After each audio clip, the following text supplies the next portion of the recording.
Assalamualaikum warahmatullahi wabarakatuh. Selamat datang mahasiswa pada perkuliahan statistika pertemuan pertama. Pada pertemuan pertama ini kita akan membahas tentang konsep dasar statistika. Adapun topik pembahasan pada pertemuan kali ini adalah yang pertama definisi, kedua bagian utama statistik, ketiga kegunaan dan tahapan statistika, keempat pengukuran dan penyajian data. Statistik dan statistika merupakan dua pengertian yang berbeda. Statistik adalah kumpulan dari data yang berupa angka. Dalam data tersebut ditampilkan dalam bentuk deretan angka, tabel atau diagram. Sedangkan statistika adalah keseluruhan dari metode pengumpulan, pengolahan, dan analisis data. Statistika terbagi menjadi statistika deskriptif, yaitu bagian dari statistika yang membahas tentang cara pengumpulan data, pengolahan, serta penyajian data. Dan yang kedua, statistika induktif, merupakan bagian statistika yang berhubungan dengan kegiatan analisis untuk pengambilan kesimpulan mengenai populasi yang sedang diselidiki dengan pendekatan sampel. Tahapan-tahapan dari statistik yang pertama adalah pengumpulan data. Ini dilakukan dengan metode sensus ataupun metode sampel. Kemudian tahapan yang selanjutnya adalah penyusunan data. Dalam penyusunan data ada proses editing, klasifikasi, serta proses tabulasi. Yang ketiga, pengumuman data. Pengumuman data adalah mempresentasikan data yang sudah ada dengan bantuan tabel, grafik, ataupun diagram. Setelah pengumuman data atau presentasi data, tahapan selanjutnya adalah analisis data, yaitu menganalisis data yang sudah dikumpulkan dan disusun dengan metode rata-rata hitung, penyimpangan, regresi, ataupun korelasi. Dan yang terakhir, interpretasi data. Tahap ini adalah menjelaskan hasil analisis data untuk mendapatkan kesimpulan yang baik. Selanjutnya adalah populasi, sampel, dan data.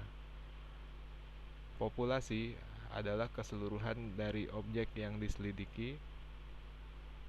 Sampel adalah sebagian dari objek yang dimiliki, sedangkan data merupakan fakta-fakta yang dapat dipercaya kebenarannya. Data terbagi menjadi beberapa jenis.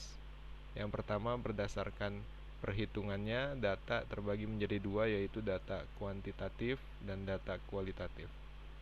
Data kuantitatif adalah data yang dinyatakan dengan menggunakan angka. Contohnya pendapatan, umur, jumlah anak, jumlah barang yang diproduksi, dan lain-lain yang tidak mungkin menggunakan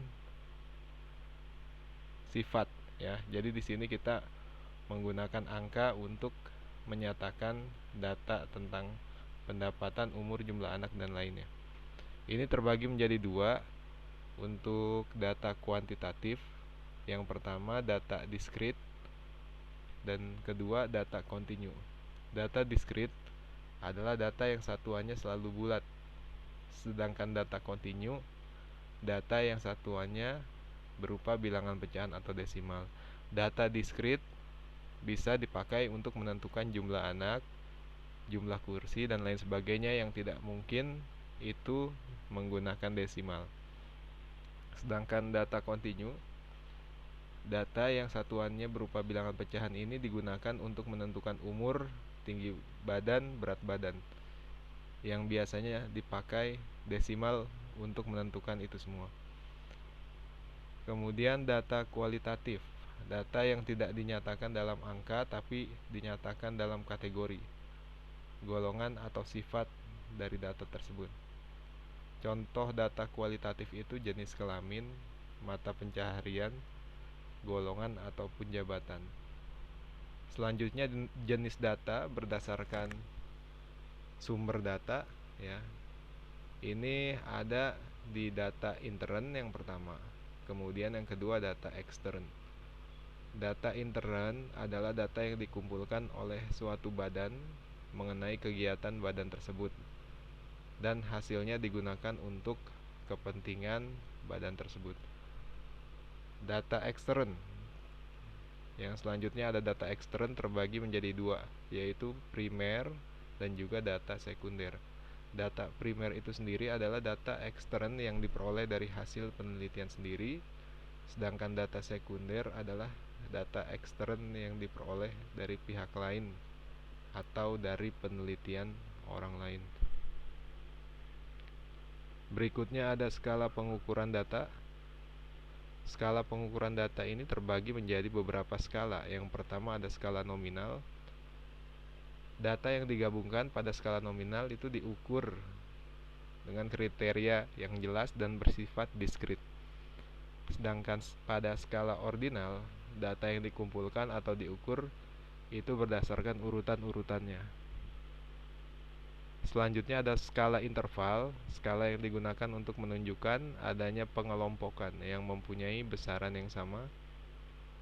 Dan yang terakhir skala rasio, skala yang hampir sama dengan skala interval, tetapi memiliki kualitas bilangan real yang dapat dihitung. Terima kasih, itu materi pertemuan pertama mata kuliah statistika. Terima kasih. Assalamualaikum warahmatullahi wabarakatuh.